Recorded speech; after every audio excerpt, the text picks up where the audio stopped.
কোনো ব্যক্তি যখন আমাদের থেকে বিদায় নিল, মৃত্যুবরণ করলো, তখন আমরা কিভাবে বুঝবো যে বিদায়টা ভালো ছিল এবং এই লোকটা আশা করি যে জান্নাতি হবে? এটা আমরা কিভাবে বুঝবো?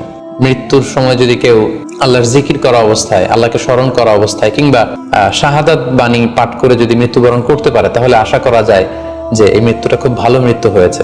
পাশাপাশি বিশ্বাসী ব্যক্তিরা, ইমানদাররা যখন মৃত্যুবরণ করে তখন তাদের কপাল ঘেমে যায়, অর্থাৎ মৃত্যুর পরে মৃত ব্যক্তির কপালে হাত দিয়ে যদি আমরা দেখতে পাই যে কপাল ঘেমে আছে, সোয়েটিং, প্রচন্ড ঘামছে, এটা দেখেও আন্দাজ করা যেতে পারে বা ধারণা করা যেতে পারে যে মৃত্যুটা ভালো হয়েছে।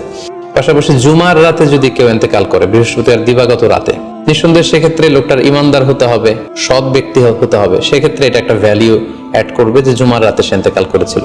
রমাদান মাসে যদি কেউ ইন্তেকাল করে, এটা একটা খুশনসিব তার জন্য। পাশাপাশি হজের সফরে যদি কেউ, হজের যে দীর্ঘ সফর, এই সফরে যদি কেউ ইন্তেকাল করে, এটা একটা ভালো মৃত্যু বলে ধর্তব্য হবে।